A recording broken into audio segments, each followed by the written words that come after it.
하나님 주시는 말씀은 로마서 7장 7절에서 12절 말씀입니다. 로마서 7장 7절에서 12절 말씀. 제가 가진 성경으로 신약 성경 248쪽에 있는 로마서 7장 7절에서 12절까지의 말씀입니다. 우리 한 절씩 우리 교독하도록 합시다. 7장 7절입니다. 한 절씩 교독하도록 합시다. 7절 제가 먼저 읽도록 하겠습니다. 그런즉 우리가 무슨 말을 하리요? 율법이 죄냐? 그럴 수 없느니라. 율법으로 말미암지 않고는 내가 죄를 알지 못하였으니 곧 율법이 탐내지 말라 하지 아니하였더라면 내가 탐심을 알지 못하였으리라. 그러나 제가 죄를 타서 계명으로 말미암아 죄 속에서 온갖 탐심을 이원하니 이는 율법이 없으면 죄가 죽은 것이니라. 전에 율법을 깨닫지 못했을 때에는 내가 살았더니 계명이 이름에 죄는 살아나고 나는 죽었도다. 생명에 이르게 할 그 계명이 내게 대하여 그저 사망에 이르게 하는 것이 되었도다. 죄가 기회를 타서 계명으로 말미암아 나를 속이고 그것으로 나를 죽였는지라. 이로 보건대 율법은 거룩하고 계명도 거룩하고 의로우며 선하도다. 아멘. 오늘 사랑하는 여러분, 우리는 지난 7장 초반에 파괴적인 결혼 생활, 결혼 관계는 끝났다라는 제목으로 함께 7장 초반부의 말씀을 우리가 함께 봤습니다. 그 파괴적인 결혼 관계에서 나타난 전 남편은 그 바울의 비유에 의하면 율법이죠, 율법. 그죠? 그러나 우리가 일반적으로 아는 것처럼 그 남편이 죽으면 그 남편의 법 아래에 있던 여인은 그 남편의 법에서 벗어나게 되고, 그래서 그 여인은 다른 남자에게 가도 음탕한 여자라고 불리지 않는다고 했습니다. 그죠? 이건 우리가 일반적으로 이제 아는 내용들이지 않습니까? 그와 같이 이 바울이 비유를 한 건데, 그와 같이 그리스도께서 율법에 대해서 죽으시고 다시 살아나셔서 우리가 육신으로 있을 때, 쉽게 얘기하면 전 남편인 율법 아래에 있을 때 사망을 위한 열매를 계속적으로 맺을 수밖에 없었는데, 율법이라는 전 남편 아래에 있었기 때문에. 그런데 우리가 그리스도께서 죽어, 우리가 여기서 그리스도께서 대신 죽으셔서 우리가 이 율법의 법에서 죽게 되고, 그래서 영의 새로운 것으로, 그리스도로 말미암아 영의 새로운 것으로 이제 하나님을 섬기고 하나님을 위한 열매를 맺는 삶을 살게 됐다. 그래서 율법의 법 아래가 아니라, 그래서 율법의 법 아래에 있을 땐 우리는 사망이란 열매를 맺을 수밖에 없었는데, 이제는 이 전 남편인 율법이 죽었고 이제 그리스도의 법 아래 우리가 있어서 하나님 안에 있는 그 열매를, 생명의 열매를 맺는 자 되었다라는 거 우리가 함께 봤죠. 우리가 로마서 7장을 이렇게 1장부터 7장까지 이렇게 쭉 보아오면서, 심지어 우리가 지난번에 파괴적인 결혼 관계는 끝났다, 율법에서 죽었다 라는 얘기를 우리가 사실 여러 번 들었어요. 여러 번 들었는데, 그러면 이걸 여러 번 듣게 되면 우리가 어떤 생각이 우리 안에 들게 돼요. 그러니까 이 생각은 그런데 올바른 생각이 아니라 오해인데, 이런 오해가 우리 안에 생기게 됩니다. 그게 뭡니까? 전 남편인 율법은 이렇게 우리를 못 살게 굴었고 육신을 위해서 열매를 맺으면서 살게 했구나. 이 전 남편인 율법은 진짜 나쁘구나 라는 생각을 하게 됩니다. 그래서 여기서 멈추지 않고 이에 더해서 우리들의 생각이, 결국은 구약의 백성들은 율법을 지켜서 구원을 얻어야 했지만 그렇지 못했고, 이 전 남편인 율법은 너무 폭력적이라서 우리가 거기에 순종할 수 없었고, 그래서 구원을 얻지 못했고, 우리는, 여러분과 저는 예수님 이후에 신약의 시대를 사니까 이제는 우리가 율법을 지켜서 구원받는 게 아니라 예수님 때문에, 예수님을 믿어서 구원받게 되는 거구나. 구약은 율법을 행해서 구원받고 신약은 복음을 믿어서 구원받는구나 라고 생각이 듭니다.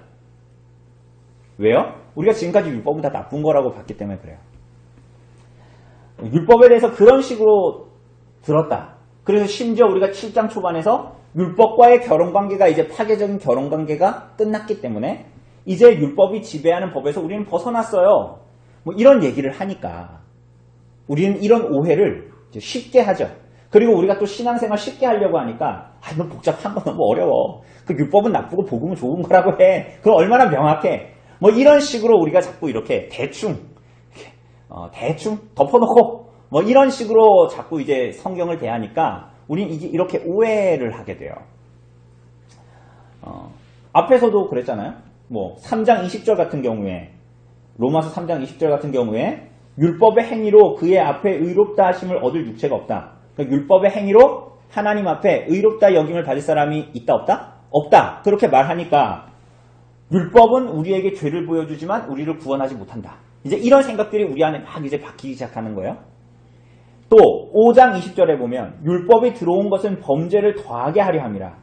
율법이 들어왔을 때 쉽게 얘기하면 이런 거예요. 율법이 들어온 것은 범죄를 더하게 하려 함이라. 율법이 들어오기 전에는 아담만 범법자였어요. 아담이 에덴 동산에서 죄를 범했잖아요.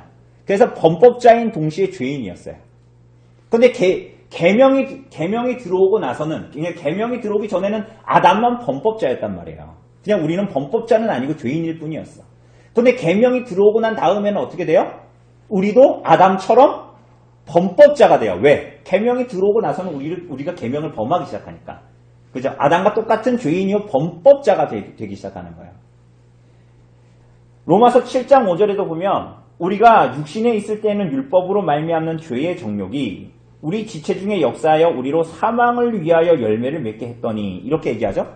율법은 우리에게 주어졌는데 율법이 주어지니까 실제로 더 죄를 짓고 죄 짓도록 더 부추긴다. 뭐 이런 식으로 얘기하니까 로마서 3장도 그렇고 5장도 그렇고 7장도 그렇고 그 이전의 성경도 그렇고 율법은 다 좋은 거다 나쁜 거다? 율법은 좋은 거다 얘기하는 것 같아요? 나쁜 거다 얘기하는 것 같아요? 여러분 율법을 막 사랑해요? 율법이 좋은 것 같아요? 나쁜 것 같아요? 그러니까 성경의 교훈이 우리가 이런 식으로 받으면 율법이 좋은 것 같습니까? 나쁜 것 같습니까? 그렇죠. 근데 우리는 왜 예배 때 그러면 왜 십계명을 읽었을까요? 그러니까 여기서 바로 이제 사도 바울은 우리가 이런 함정에 빠지니까 우리들에게 이렇게 말하는 거예요. 그래서 7절에서 뭐라고 하는 거예요? 물어보는 거예요. 그 로마 교인들에게 그런 함정에 빠지는 로마 교인들에게 뭐라고 하냐면 율법이 그럼 죄냐? 이렇게 물어보는 거예요.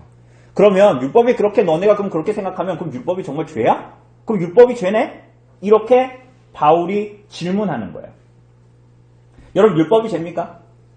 다르게 말하자면 율법은 6계명에서 뭐라 그래요? 살인하지 말라.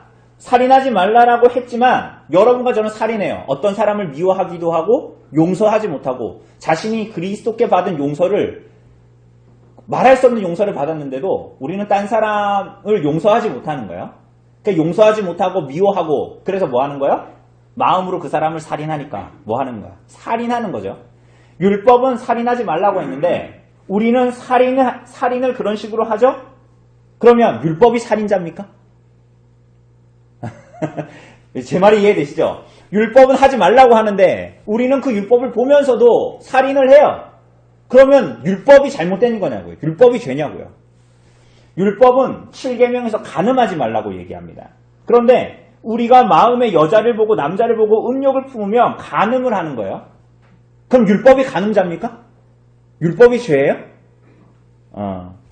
우리는 요리문답을 통해서 우리가 지난주에도 요리문답을 또 봐서 10계명 이후를 봤는데 또 우리는 교회적으로도 웨스트민스터 소요리문답도 다루었지만 10계명도 따로 다루면서 계명들을 하나하나 살폈지 않습니까? 여러분 그 율법들이 죄였습니까? 그 율법들이 다 하나하나 죄였어요? 우리가 오늘 읽은 10계명 죄였습니까? 사도는 그럴 수 없다라고 말해요. 그래서 오늘 본문의 끝에 보면 심지어 뭐라고 그러냐면 율법은 거룩하고 의롭고 선한 것이다 이렇게 말하잖아요. 그럼 왜 그렇게 말해요? 그러면서 8절에 뭐라고 그러냐면 이렇게 얘기하죠. 7절의 중간절에 보면 율법이 탐내지 말라 하지 아니하였더라면 내가 탐심을 알지 못하였으리라. 뭐라고요? 여러분 이 탐심에 대한 계명이 몇 계명이에요? 그렇죠. 10계명. 이렇게 말하는 10계명. 우리가 지지난 우리 어린이 설교 때 봤던 10계명입니다. 10번째 계명이죠. 탐내지 말라. 그런데 여러분 사도는 특별히 10번째 계명을 일부러 얘기하는 거예요. 이게 다분히 의도적이에요. 왜냐하면 다른 계명 말할 수도 있었잖아요. 근데 사도가 특별히 탐내지 말라. 다분히 의도적으로 말하는데 이것은 뭐냐면 이제부터 말하게 되는 우리의 죄의 본질이 무엇이고 우리들의 죄의 본질이 뭐고 우린 자꾸만 죄라면 이런 거 하잖아요. 이 사람 거 빼앗지 말라 그러는데 이거 해가지고 이렇게 주머니에 넣고 그거 안 했으면 죄인이 아니고 이거 했으면 죄인이고 우리는 이렇게 죄를 생각하잖아요.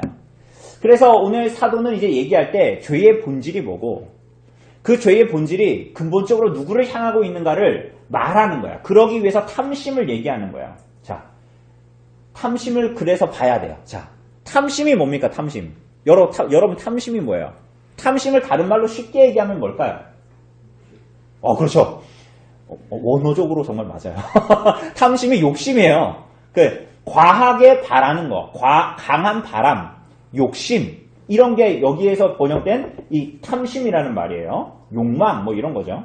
그런데 성경은 탐심을 뭐라고 그러냐면 죄의 뿌리다라고 얘기해요. 탐심이 뭐라고요? 죄의 뿌리. 여러분 잘 알고 있는 골로새서 3장 말씀. 탐심은 뭐다? 그렇죠. 우리가 흔히 알고 있는 탐심은 골로새서 3장 5절을 보면 탐심은 우상숭배다라고 얘기해요. 자, 탐심은 욕심인데 탐심은 욕망인데 강한 바람인데 이 탐심은 우상숭배적인 욕망이에요. 왜 그렇죠? 8절을 보면 우리 8절 한번 같이 읽어봅시다. 8절 시작. 그러나 죄가 기회를 타서 계명으로 말미암아 내 속에서 온갖 탐심을 이루었나니 이는 율법이 없으면 죄가 죽은 것이니라. 자, 여기에 보면 8절을 보면 내 속에 온갖 탐심이 있었다라고 말해요. 그런데 무엇으로 말미암아라고 말해요? 무엇으로 말미암았다고 얘기해요? 예, 제가 기회를 타서 계명으로 말미암아 내 속에서 온갖 탐심을 이루었다 이렇게 얘기하는데 내 속에 온갖 탐심이 있었고 그리고 그것은 무엇으로 말미암아 더욱 나타났다라는 거예요? 계명으로 말미암아 나타났대요. 여러분 우리가 조금 전에 율법이 죄냐 그랬잖아요. 그럼 율법이 있고 지금 계명이 나타나서 또 다른 말이 나타났잖아요. 근데 이거 어려운 얘기 아니에요? 율법을 한마디로 얘기하자. 율법을 하나로만 말해봐. 그러면 뭐라고 하냐면 계명이라고 말하는 거야. 율법하고 계명은 비슷한 거라고 말할 수 있지만 율법에 그냥 총체 단순하게 하나로 말해봐. 우리 단순한 거 좋아하잖아요. 율법 한마디로 말해봐. 그럼 뭐예요? 그게 뭐라고 말할 수 있는 거예요? 계명이라고 말할 수 있는 계명. 핵심적인 명령 하나예요. 이게 뭐냐? 계명으로 말미암았다고 얘기하는데 이 계명이 뭐냐? 율법의 총체 하나가 한 명령이 뭐냐? 우리가 흔히 말하는 잘 아는 신명기 6장 4절에서 5절 쉐마 이스라엘아 들으라 하면서 뭐라 그래요? 우리 하나님 여호와는 오직 유일한 하나님이시니 유일한 여호와이시니 너는 마음을 다하고 뜻을 다하고 힘을 다하여 내 하나님 여호와를 사랑하라. 율법의 하나의 명령은 계명인데 하나의 명령 하나로만 말하라면 계명인데 이 계명이 뭐냐? 뭐래요? 모든 것을 다해서 온 마음을 다해서 하나님을 사랑하고 온 마음을 다해서 하나님을 순종하는 거 그게 뭐라고요? 계명. 율법의 하나의 명령 계명이라는 거야. 그런데 그러니까 이 계명은 좋은 거에 나쁜 거예요. 지극히 영광스럽고 귀한 거잖아요. 유일한 하나님을 사랑하라잖아요. 유일한 하나님께만 순종하라는 거잖아요. 그런데 그 영광스러운 계명이 주어졌는데 어떻게 됐다 그래요? 8절에서 뭐라 그랬어요? 그게 그 영광스럽고 존귀한 계명이 딱 주어졌으면 거기에 응하는 삶을 살아야 되잖아요. 그런데 어떻게 됐다고 얘기해요? 전혀 반대로 우리 마음에는 탐심이 일어난다. 쉽게 얘기하면 탐심이 발견되고 탐심이 더 일어난다. 탐심이 뭐라 그랬어요? 우상 숭배적인 욕망이 더 일어난다라는 거예요. 왜 그렇습니까? 여러분, 왜 그런 일이 일어날까요? 왜 그런 일이 일어날까요? 가장 좋은 게 주어졌는데 왜 가장 정반대로 갈까요? 여러분, 우리는 우리 삶에서도 마찬가지예요. 이런 일들을 경험해요. 여러분, 나쁜 습관, 좋은 습관 우리가 알아요? 몰라요? 우리가 그냥 말하지 않아도 대충 알아요. 그런데 우리는 나쁜 습관을 익히기가 더 좋아요? 좋은 습관을 익히는 게 더 쉬워요? 뭐가 더 쉬웠더랬습니까? 뭐가 더 쉬웠어요? 나쁜 습관을 아주 쉽게 탑재하는 게 훨씬 좋잖아요. 훨씬 편하죠. 옛날에 저희 누님이 이따 저녁에 만날 건데 저희 누님이 예전에 이런 말을 자주 했던 것 같아요. 뭐 부모님께인지 누가인지 잘 모르게 기억은 잘 안 나는데 나한테 뭐 시키지 말래요. 뭐 시키지 말고 뭐 시키면 내가 뭐 하려고 이거 딸들이 그 집에서 엄마한테 많이 하는 것 같은데 뭐 시키지 말라고 내가 청소하려고 그랬다고. 근데 내가 원해서 그 청소를 하면 되는데 자꾸 나한테 시키면 나는 청소하려고 그랬다가도 그게 하기가 싫어진다. 그런데 이게 저희 누님만의 경험이 아니라 우리 모두의 경험이죠. 우리 아이들이 이제 조금 있으면 사춘기가 될 텐데 사춘기가 되면 사춘기에 접어들면 부모님 말씀이 맞고 틀리고의 문제가 아니라 그 부모님의 말씀이 아무리 맞다고 해도 듣기 싫죠. 반항심이 일죠. 왜 그럴까요? 우리가 지난주에 어린이 설교를 통해서 웨스트민스터 소요리 문답 82에서 84 문답을 봤는데 그때 보았던 것과 같아요. 왜 그런 마음이 들까요? 우리의 마음이 썩은 체리와 같아. 우리의 마음이 지금 여러분들 얼굴 다 세수하고 화장하고 와가지고 이쁜 모습으로 이렇게 앉아있지만 향수 뿌리고 앉아있지만 우리들의 마음이 썩은 과일과 같아요. 썩은 체리와 같아서 죄의 지배를 받기 때문에 마음이 뒤틀리고 썩어 있어서 하나님을 사랑하는 계명이 주어지잖아요. 그러면 자연적으로 반항심이 일어나요. 그 말을 듣기가 싫은 거예요. 정반대로 가고 싶어 해요. 이런 마음이 하나님께 반항해야지, 싫어해야지, 말씀 듣기 싫어해야지 라는 마음들이 막 수고하지 않아도 자연스럽고 격하게 일어나요. 저는 지금 봄이 오잖아요. 지금 날씨가 햇살이 너무 좋은데 이렇게 햇살이 좋아도 저는 이 봄이 오는 게 싫거든요. 왜 싫냐면 여름이 오고 있잖아요. 여름이 오면 왜 싫을까요? 잡초들이 우후죽순으로 일어나죠. 그러면 잡초들이 일어나는데 잡초들은 제가 막 길러서 일어나지 않거든요. 잡초들은 어때요?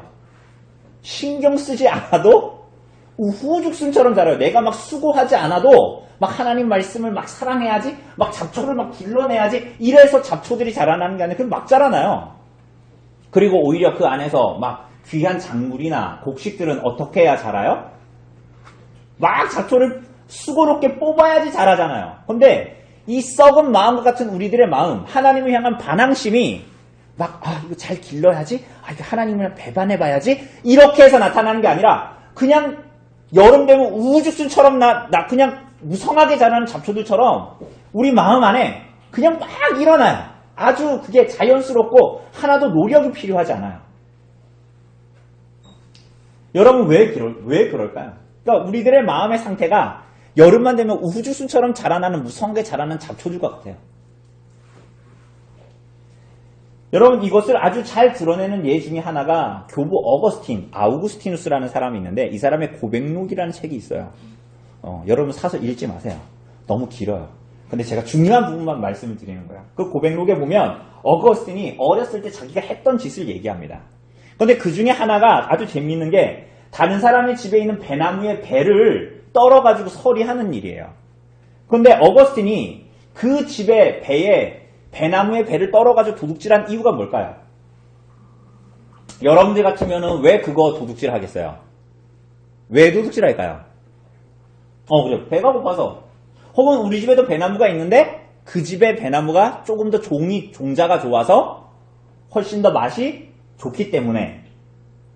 그런데 어거스틴은 훔친 배를 자기가 먹을 수 있는 양도 아니고 훨씬 더 많이 서리를 했고, 그리고 그 배보다, 그러니까 자기 집에 배가 없는 게 아니에요.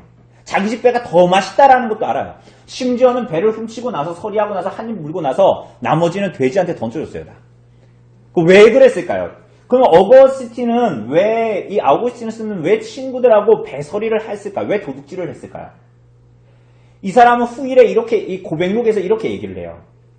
허용되지 않았다라는 것 이유 외에는 다른 어떤 이유 없이 불법적인 일을 즐기는 것이 과연 가능했을까? 이게 무슨 얘기입니까? 어거스틴이 배를 훔치는 것을 즐겼던 이유가 뭐라는 거야? 배가 고파서도 아니고 그 배가 우리 집 배보다 맛있어서도 아니에요. 그럼 뭐 때문에 훔쳤다고 얘기해요? 남의 배를 훔치는 게 허용되지 않았다라는 것을 알고 하나님의 말씀에 내 양심에 그 하나님의 말씀이 비춰진 우리 양심에 일반적으로 그 배를 훔치는 것은 잘하는 일이에요? 잘못한 일이에요? 죄라는 걸 알아요. 그런데 그게 허용되어져 있지 않다라는 것도 알아요. 허용되어져 있지 않기 때문에 자기가 그걸 즐겼다라는 거야. 배가 맛있어서가 아니에요. 내가 배가 고파서가 아니라고요. 그게 나에게 허용되지 않은 즐거움이라는 것을 알기 때문에 어거스틴이 그 일을 했다라는 거예요. 여러분 이게 우리 모든 죄인들의 죄의 동기예요. 사실은. 무엇이지요? 초반에 얘기했던 탐심이에요. 그 탐심이 뭐라고요? 우상 숭배적인 마음이에요. 그게 뭐예요? 여러분 스스로의 마음에 뭐가 있다라는 거예요. 하나님 노릇하고자 하는 마음이 있는 거예요. 그게 탐심이에요. 그게 그래서 골로새서에서 그거를 보고 우상 숭배라고 얘기한 거예요. 탐심이 우상 숭배라고 얘기하니까 막 절에 가서 절하고 그래야 우상 숭배 같다고 생각하잖아요. 그걸 말하는 게 아니라 탐심이 우상 숭배라는 것은 여러분들이 스스로 우리가 썩은 과일과 같은 부패한 마음을 가지고 있어서 여러분과 제가 하나님을 향해서 스스로 하나님 노릇하려고 한다라는 거예요. 왜 우리는 내가 무엇을 하려고 했음에도 다른 사람이 어떤 일을 시키면 그것을 하기 싫어합니까? 왜 듣기 싫어하죠? 왜 그래요? 나의 주권이 내가 원하는 것이 침해받는다라고 생각하기 때문이에요. 우리가 그래서 어거스틴에 의해서 보는 것처럼 하나님의 법을 어기고도 그것에 대해서 내가 주인에게 안 들켜가지고 처벌받지 않아. 그래서 스스로 하나님 노릇하며 스스로 자기가 하나님의 전능함을 가진 것처럼 느끼는 거야. 자신이 원하는 걸 누구에게도 침해받지 않고 자기 마음대로 할 수 있다고, 심지어 하나님이 있다고 해도 나는 하나님이 허용하지 않는 것을 할 수 있다라고 여기는 거야. 나 자신이 하나님이 되어서 나의 주권을 주장하는 인생을 살아가는 거야. 율법은 거룩하고 의롭고 선합니다. 그리고 그것이 우리에게 주어집니다. 그럼에도 불구하고 여러분과 제가 그 거룩하고 영광스러운 율법에 온전히 순종하지 못하는 이유가 뭐라고요? 여러분과 저의 마음에 탐심이 있기 때문이에요. 자아라는, 여러분 자신이라는 그 하나님을 떠난, 하나님을 싫어하는, 하나님 말씀에 순종하는 것을 싫어하는 자아를 숭배하는 마음이 여러분과 저에게 있기 때문이에요. 썩은 과일과 같은, 썩은 체리와 같은 그런 마음이 여러분과 저 안에 있기 때문이에요. 그러므로 사랑하는 여러분, 사람이 의롭게 되지 못하는 것은 전 남편인 율법이 너무 나쁜 놈이라서가 아니라 오히려 그 율법은 너무나 거룩하고 의롭고 선하지만 여러분과 저 안에 있는 그 죄악, 그 죄성 때문인 거예요. 우리의 마음이 죄로 인해서 썩은 과일 같기 때문이에요. 그래서 하나님을 온전히 사랑하기보다는 스스로 하나님 노릇하려고 하고 그렇게 스스로를 우상으로 여기면서 살아가는 거예요. 스스로를 신처럼 여기면서 살아가는 거예요. 그러니까 누구도 신처럼 여러분을 여긴다고 생각하지 않을 거예요. 이런 말 하면. 나는 나 자신을 신처럼 여기지 않는데 근데 여러분은 여러분을 예배하잖아요. 여러분 스스로를 자위하고 여러분 스스로를 마치 신처럼 예배하고 섬기잖아요. 스스로를 기쁘게 하려는 삶을 살잖아요. 뭘 해도. 그게 여러분을 스스로를 섬기는 거예요. 그게 여러분 안에 있는 탐심이고 여러분 안에 있는 우상 숭배적인 욕망이에요. 그래서 율법이 죄가 아닌 거죠. 그러니까 율법은 쉽게 얘기하면 여러분 병원에 가면 CT 촬영을 하거나 뭐 MRI를 하거나 초음파를 할 때 쓰는 장비하고 같대요. 장비. 그래서 여러분 그런 검사를 하면 어때요? 우리가 인지하지 못하고 있던 암이나 뭐 무슨 병이든가 이상이 나타나잖아요. 그죠? 여러분들 가운데 혹시 병 내가 모르는 병이 나타날까봐 무서워서 병원에 안 가는 사람이 있을 수도 있어요. 근데 정말 어쩌다가, 그럼에도 불구하고 어쩌다가 나이 먹으면 아프니까 어쩌다가 병원에 가서 그런 기계들을 사용해서 검사를 했다고 합시다. 이렇게 누워가지고 뭐 통 안에 들어가 있든 뭐 누가 이렇게 젤을 바르고 했든 그래가지고 검사를 했다고 합시다. 그런데 내 몸에 내가 알지 못하는 병이 나왔어. 내 상태를 알게 됐어. 그럼 여러분 그 환자가 일어나서 검사 끝나고 일어나서 그 CT 장비를 막 발로 차면서 MRI 장비를 막 주먹으로 치면서 장비 보고 못된 놈이라고 욕하겠어요? 여러분 그런 사람 있어요? 그런 사람 없잖아요. 문제는 그 기계가 아니에요. 문제는 그 장비가 아니라고요. 여러분과 저의 상태를 드러내고 까발려주는 율법이 문제가 아니라고요. 율법이 죄가 아니란 말이에요. 그 장비가 죄가 아닌 것처럼. 그것들은 모두 우리의 존재가 어떤 존재인지를 보여주고 있는 것뿐이에요. 문제는 여러분과 저의 마음이 썩었다는 거예요. 율법이 문제가 아니라. 십계명을 읽으면서 여러분들이 그걸 지겨워하는 이유가 뭐예요? 혹은 그 십계명을 저기 바깥에 있는 문자나 혹은 우리가 예배 가운데 예식 가운데 예배 드리면서 십계명을 읽으니까 예배의 예식 중에 하나로 생각하고 혹은 십계명을 그래서 애써서 깊이 생각하려고 하지 않는 이유가 뭡니까? 혹은 십계명을 고리타분한 얘기들이다. 그렇게 생각하는 이유가 뭐죠? 여러분 십계명이 너무 도덕적인 수준이 낮고 고상하지 않아서입니까? 아니에요. 여러분과 저는 왜 계명을 그런 식으로 받아들일까요? 여러분과 저는 계명, 살인하지 말라, 간음하지 말라, 도둑질하지 말라, 내 이웃에 대해서 거짓말하지 말라, 내 이웃의 집을 탐내지 말라라는 계명을 들을 때 왜 이것을 고리타분하고 싫어하고 나와는 거리가 멀다고 느끼고 예배 예식이니까 한번 읽고 말지 라는 생각을 왜 하게 될까요? 여러분의 마음이 썩은 과일 같기 때문이고 여러분의 마음이 하나님의 주권을 인정하기 싫어하기 때문이고 여러분 자신이 하나님 노릇하고 싶어하는 탐심과 자기 우상 숭배적인 마음이 존재하기 때문이에요. 그런데 왜 이 거룩하고 의롭고 선한 율법이 우리에게 사망에 이르는 열매를 맺게 한다라고 했죠? 8절을 보면 죄가 기회를 타서 계명으로 말미암아 이렇게 얘기해요. 자, 모든 것을 다해서 하나님을 사랑하라는 계명이 주어졌어요. 그런데 우리 안에 있는 죄는 그 거룩하고 의롭고 선한 율법마저도 기회로 삼아요. 자, 율법이 나쁜 게 아니에요. 그런데 율법이 주어졌어요. 그런데 어떤 일이 벌어져요? 우리 안에 있는 죄성이 타락한 마음이 가장 선하고 의로운 율법이 딱 주어졌는데 오히려 그것을 기회로 삼아요. 기회로 삼는다는 건 뭐냐면 교두보로 삼는다. 지렛대로 삼는다. 뭐 이런 얘기예요. 선한 율법이 내 앞에 딱 서니까 내가 그걸 회개하고 내가 이제 돌이켜야지. 이렇게 되는 게 아니라 그거를 딱 갖고 와가지고 더 내가 죄를 극대화시키고 더 죄를 누리는 방식. 이거 하나님의 계명이 주어졌는데 이 계명을 내가 어겼네? 이 쾌감이 있는데? 이런 방식으로 죄를 가중시키는 방식. 더 죄를 짓게 한다라는 거야. 어떻게 말입니까? 자, 이제부터 여러분과 제가 얼마나 이렇게도 저렇게도 전혀 구원의 여망이 없는 자라는 것을 이제 성경이 밝히 드러내기 시작합니다. 8절 하반절을 보면 율법이 없으면 죄는 죽은 것이다. 이렇게 얘기해요. 뭐라고요? 율법이 없으면 죄가 어떻다고요? 죽은 것이에요. 이게 무슨 얘기냐면 율법이 주어지지 않으면 죄가 없다. 그런 얘기 아니에요. 율법이 주어지지 않으면 죄가 없다. 그런 얘기 아니라고요. 율법이 주어지지 않으면 죄는 일종의 휴면 상태로 있을 뿐이에요. 죄는 존재하는데 휴면 상태. 휴면이 뭐예요? 가끔 메일로 오잖아요. 당신 무슨 계정이 휴면 상태가 되었습니다. 뭐예요?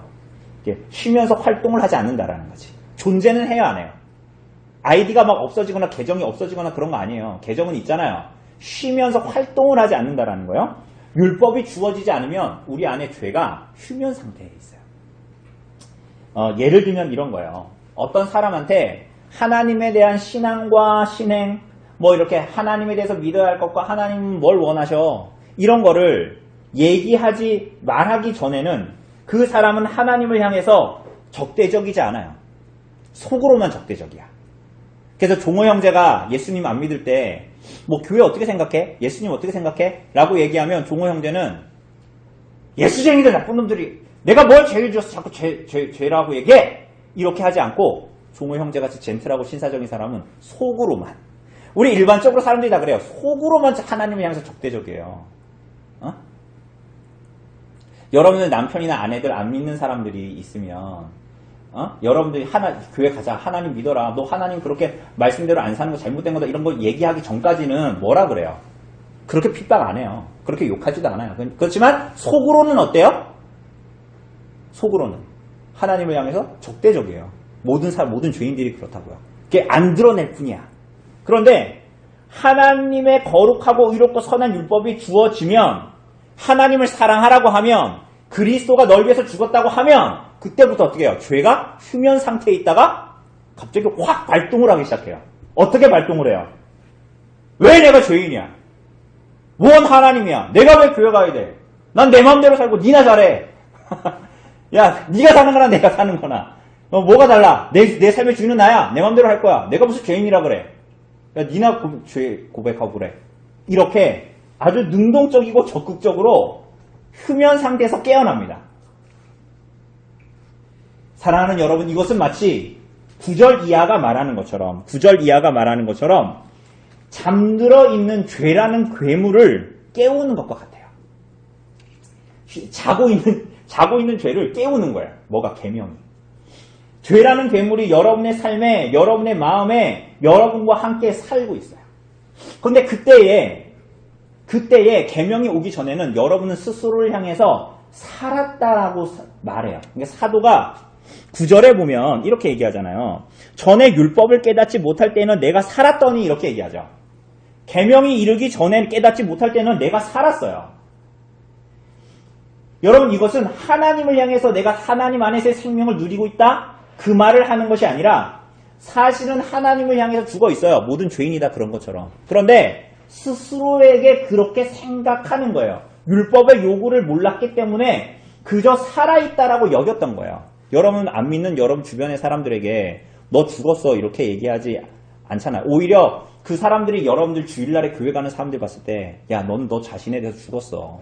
너 그렇게 주일날에는 왜 교회 가게 그렇게 매여가지고 그렇게 사냐? 나를 봐. 내가 살아있는 거야. 나 주일날에 내 마음대로 하잖아. 그러니까 사람들은 계명 앞에 서기 전까지 자기가 죽었다 살았다? 살았다라고 생각을 해요. 실제로 그래요. 여러분과 저도 그랬잖아요. 왜 교회 다녀? 그건 너 자신에 대해서 죽은 거야. 왜 그렇게 주일날에 자유롭게 못 살고 그렇게 교회 가려고 그러니? 너는 죽은 거잖아. 내가 산 거야. 나처럼 계몽주의 안에서 인간은 자유롭게 살아야 돼. 인간의 본연의 가치를 누리면서 뭐 이런 얘기하는 거죠. 여러분, 그래서 우리가 그 예수 믿기 전에, 계명 앞에 서기 전에 다들 여러분과 제가 그랬던 것처럼 자기가 너무 잘나서 뭐라도 된 사람인 줄 알았어요. 나의 생각은 깊고 저 사람들처럼 천박하지 않으며 나의 열정은 저 루저들과는 비교할 수 없이 뛰어나고 나의 자신감은 하나님께로 말미암은 것으로 하나님이 인정해 주실 만하며 나의 확신과 능력은 뛰어나고 넘쳐서 저 교회 다니고 저 예수 믿는 사람들보다 천국이 있다면 나 같은 사람이 들어갈 만한 자격이 있는 거야. 내가 저 교회 다니는 사람들보다 훨씬 더 고상해. 저 교회 다니는 사람들은 오히려 교회 다니면서 얼마나 천박해. 나는 훨씬 더 저들보다 고상한 신앙을, 고상한 무엇을 가지고 인생을 살아. 천국이 있다면 나 같은 사람이 가야지. 라는 생각을 하죠. 바로 그 상태가 뭐예요? 율법의 요구가 뭔지 몰랐기 때문에 자기 자신을 인식할 때 자기가 살았다라고 생각하는 거예요. 그러니까 오해죠, 오해. 사랑하는 여러분, 그런데 무슨 일이 벌어져요? 계명이 이르게 됩니다. 그러니까 여러분과 저에게 계명이 이르게 되는 거예요. 온 마음을 다해서 하나님을 사랑하고 그에게만 순종하라는 계명이 주어졌습니다. 여러분, 그러자 무슨 일이 벌어져요? 계명이 주어졌잖아요. 그분만이 구원자이시고 그분만이 당신의 주인이십니다. 뭐 이런 계명이 주어졌다고요. 그러니까 이 신명기 6장에서 말하는 하나님만을 사랑하고 모든 것에 대해서 하나님만을 사랑해라는 계명이 주어지니까 그분만이 너의 구원자고 주인이셔 라는 게 주어지자 무슨 일이 벌어졌어요? 내 안에 잠자고 있던 죄라는 괴물이 일어나서 활동하기 시작하는 거예요. 하나님의 거룩하고 의롭고 선한 율법이 죄인인 인간을 만날 때, 썩은 체리 같은 심령을 가지고 있는 다 썩고 부패한 심령을 가진 죄인을 만날 때, 율법이 만날 때 9절 하반절을 보면 무슨 일이 벌어져요? 무슨 일이 벌어졌어요? 그죠? 계명이 이름에 죄는 살아나고 나는 죽었다. 이게 이 말씀이에요. 계명이 주어지자 나는 죽었어요. 하나님의 계명이 임하자 죄가 무엇인지를 드러낼 뿐만이 아니라 죄가 그 선한 율법을 악용해서 죄를 더 부추겨서 짓도록 해서 결론적으로는 죄로 더욱더 심히 죄되게 만들어버리는. 율법이 그저 주어져 있을 때는 영적으로 살아있다고 느꼈어요. 과거의 사도 바울처럼. 십계명에 비추어 나는 우상을 섬기지 않았어. 나는 부모에게 순종했어. 나는 특별히 살인하거나 거짓말하지 않았어. 매우 잘하고 있어. 나는 매우 나이스해. 라고 생각을 했죠. 그러나 그것들이 모두 하나님을 기쁘시게 하지 못하고 오히려 정죄에 이르게 된다는 것을 알았을 때 사도가 수많은 서신서에서도 얘기한 것처럼, 그리고 오늘 본문에서도 얘기하는 것처럼 나는 죽었다라고 오히려 나의 죽음을 경험하게 됩니다. 이전에는 나의 율법의 행위들을 잘 지키고 살아서 난 괜찮아라고 여겼지만 그것은 사실은 탐심이었고 나 자신을 우상처럼 예배하는 방식이었고 실상 그것은 하나님이 아닌 자신을 죄악 가운데 섬기고 있는 우상 숭배자일 뿐이었음을 깨달았을 때 내가 살았는 줄 알았는데 실상은 죽은 존재요 스스로 구원치 못하는 존재라는 것이 나타났을 뿐이에요. 심지어는 11절을 보면 나를 죄가 기회를 타서 계명으로 말미암아 나를 속였다라고 말하죠. 뭘 속이는 거예요? 뭘 속인 걸까요? 죄는 줄 수 없는 것들을 약속해요.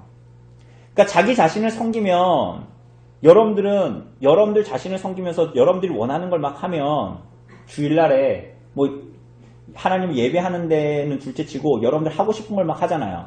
그러면 여러분들 마음에는 어떤 마음이 들던가요? 여러분 마음에 어떤 마음이 들던가요? 그렇게 선택하는 이유가 뭐예요? 그것들이 여러분에게 기쁨이든 만족이든 안식이든 즐거움이든 이런 걸 준다고 생각하기 때문에 그걸 그렇게 선택하면서 살아가는 거잖아요. 그래서 그렇게 죄는 줄 수 없는 것들을 여러분들에게 약속해요. 자기 자신을 섬기는 것이 그런 죄악은 스스로 줄 수 없는 것들을 약속한다라는 거야. 그래서 속인다고 얘기하는 거야. 속인다. 죄가 나를 속인다. 그리고 그 죄가 마치 약속하는 것과 같은 것과 정반대의 것을 우리에게 줘요. 뭐예요? 10절이 말하는 것처럼 생명에 이르게 할 그 계명이 사망에 이르게 하는 게 됐다. 이렇게 말하는 거야. 사랑하는 여러분, 그래서 우리는 바로 여기에서 초두의 질문을 하게 되는 거예요. 그게 뭐예요? 율법이 죄냐? 율법이 죄냐? 그럴 수 없다. 사망의 죽음에 이르게 하는 것은 율법이 아니라 율법까지도 들어서 이용하는 우리의 죄다. 율법이 아니라 율법을 오용하는 죄가 범인이지. 그리고 그 거룩하고 의롭고 선한 율법을 우리가 지킬 수 없기 때문에 우리가 흔히 말하는 것처럼 율법이 우리를 구원할 수 없다라고 우리는 말하는 거예요. 이해되시죠?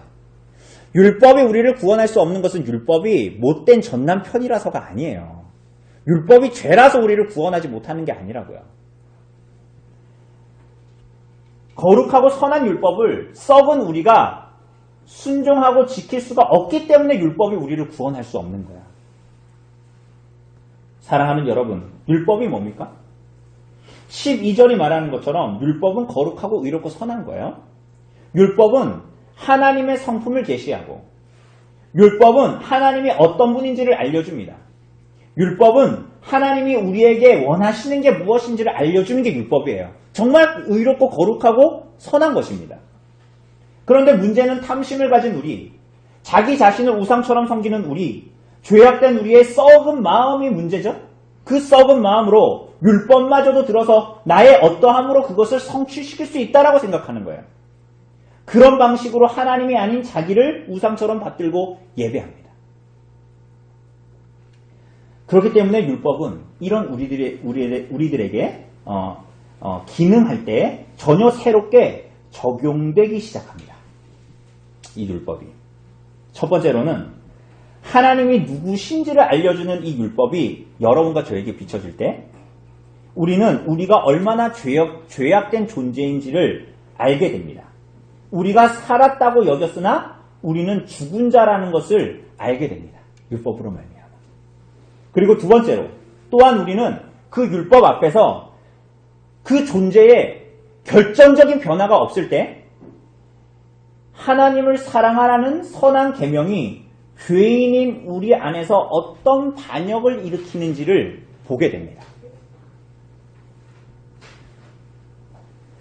그 율법의 조문을, 문자를 나의 밖에 있는 문자를 붙들어서 스스로 선한 사람을 만들어 보려고 저희보다 더 나은 사람이 되어 보려고 합니다. 나에게 무엇인가를 더해서 더 완벽한 인간이 되려고 하거나 나에게 무엇인가를 더해서 내 삶을 저 사람보다 더 낫거나 더 좋은 삶으로 만들어 보려고 합니다. 주변을 살펴서 내가 할 수 있는 최대한의 자원을 이끌어내서 그것을 보완하고 대체해서 스스로 구원받을 만한 사람을 만들어내려고 합니다. 나 자신을 스스로에. 그렇게 함으로 죄를 더욱 죄되게 하고 하나님을 사랑하지도 의지하지도 않는 더 가증한 죄로 들어가고 자기 의와 자기 자랑과 자기 스스로를 속이고 더 깊은 자기 숭배로 들어가고 스스로 살았다라고 주장합니다. 율법을 들고 말이에요. 바리새인들처럼. 율법을 들고도 스스로 살았다라고 주장하기 시작합니다. 그리고 그것을 잘 지키고 무언가를 더 보완하고 대체해서 내가 하나님 앞에 칭찬받을 만한 사람이라고 여기면서 살아가는 거예요. 사랑하는 여러분, 율법은 우리를 선한 사람으로 만들 수 없죠. 율법은 그런 용도로 선하고 의롭고 거룩한 것이지만 그런 용도로 여러분과 저에게 주어진 것이 아니에요. 율법은 거룩하고 선하지만 여러분과 제 안에 있는 죄의 세력은 너무나 강교하고 강해서 우리로서는 율법이 나타내는 하나님을 보지도 못하고 그분을 온전히 사랑하지도 못하며 순종하지도 못합니다. 문제는 뭡니까? 율법을 지킬 수 없는 여러분과 저의 범죄하고 타락한 죄성이죠. 율법조차도 악용하여서 하나님이 아닌 자신을 하나님처럼 드러내고 하나님의 율법을 들어서라도 스스로 하나님 노릇하려는 자기 우상숭배적인 우리들의 부패한 심령, 타락한 심령이 문제인 것입니다. 여러분과 저는 이렇게도 저렇게도 열심히 무엇인가를 하려고는 할 것이지만 이렇게 해도 저렇게 해도 어떤 구원의 여망도 없는 존재들입니다. 근본적으로 거듭나게 하는 외부로부터의 능력이 그래서 필요한 거예요. 여러분과 저는 바닷가에 빠져서 스스로 나올 수 없어서 깊은 물에 빠져 들어가는 자들이에요. 우리의 살 길은 그럼 뭘까요? 바깥으로부터 오는 구원의 손길이 닿아주는 거예요. 왜 그렇죠? 조금 전에 얘기한 대로 우리는 본성적으로 하나님과 이웃을 미워하는, 우리 자신을 섬기고자 하는, 우리 자신을 하나님처럼 여기고자 하는, 그래서 스스로에게도 하나님 노릇하려고 하는 마음이 충천하기 때문이에요. 그것은 여러분의 어떤 열심과 인간적인 자원으로 벗겨내거나 없앨 수가 없는 거예요. 우리가 때로 신앙생활 하면서 하나님 말씀 계명 막 보면서 그래 이렇게 살아야 돼 하면서 난 지난주 그렇게 못 살았잖아 이제 그렇게 살아봐야겠다 하고 여러분의 인간적인 자원과 노력으로 그렇게 할 수 있는 존재들이 아니라고요. 여러분과 저는. 여러분이 옆 사람보다 조금 더 신앙생활 오래 해서 조금 더 저 사람보다 많이 배우고 고양한 도덕성을 가지고 있어서 하나님 앞에 그렇게 살 수 있는 존재들이 아니라고요. 하나의 길만이 있어요. 여러분과 저에게 이렇게 구원의 여망이 없는 여러분과 저에게 단 하나의 길이 있어요. 여러분 스스로 바닷가에 빠졌는데 헤어나올 수 없다면 단 하나의 길이 있어요. 외부로부터 우리의 도움이 있다는 거예요. 그게 뭐예요? 시편 124편 8편 말씀처럼 우리의 도움은 천지를 지으신 여호와의 이름에만 있는 것입니다. 하나님께서 보내신 구속자 예수 그리스도만이 우리의 유일한 도움이 되시는 거예요. 이런 여러분과 저에게. 아무리 선한 걸 줘도 안 되는 여러분과 저에게. 거룩하고 가장 선한 것을 던져줘도 앞에 내어줘도 그걸 붙들고 의에 도달하지 못하는 여러분과 저라니까요. 고향낸 사람은 할 수 있는 게 아니란 말이에요. 모든 사람들은 썩은 체리처럼 부패한 심령을 가졌을 뿐이란 말이에요. 오직 예수 그리스도의 복음만이 여러분과 저에게 유일한 도움이에요. 왜요? 그분만이 거룩하고 의롭고 선한 분이기 때문이에요. 거룩하고 의롭고 선한 예수 그리스도를 하나님께서 보내셔서 거룩하고 의롭고 선한 율법에 순종하실 수 있는 분으로 예수 그리스도를 보내셔서 그 예수 그리스도의 십자가의 복음만을 믿는 사람들이 악에서 벗어나 하나님 안에 있는 선한 길을 따르기 시작하는 거예요. 율법마저도 우습게 여기고 가장 거룩하고 의롭고 선한 율법마저도 자기 자신을 숭배하는 것으로 사용해버리는 여러분과 저에게 타락하고 비참한 여러분과 저에게 그리스도를 여러분과 저의 유일한 도움으로 보내주셨어요. 사랑하는 여러분, 이 복음 안에서만 우리는 율법을 저기에 있는 문자가 아니라 우리의 마음에 새길 수 있게 됩니다. 여러분이 새긴다고 되는 문제가 아니에요. 이 그리스도의 복음만이 거룩하고 의롭고 선한 그리스도가 성취하신 율법, 그래서 그분의 복음 안에 들어간 자만이 그 복음 안에서만 우리는 율법을 우리 마음에 새길 수 있고 이 복음 안에서만 율법 앞에 나타내신 하나님의 성품을 보고 사모할 수 있고 이 복음 안에서만 그리스도의 순종을 따라 주의 계명에 순종하는 인생을 살아갈 수 있게 됩니다. 이 복음을 받아들이지 않고 누리지 않으면 여러분들은 여전히 은혜 안에 살지 못하여서 끝없이 자기 공로와 계획들을 끊임없이 추구하면서 인생을 살아갈 거예요. 교회 안에 있으면서도 교묘하게 하나님의 말씀을 들어서 자신을 섬기게 되는 거예요.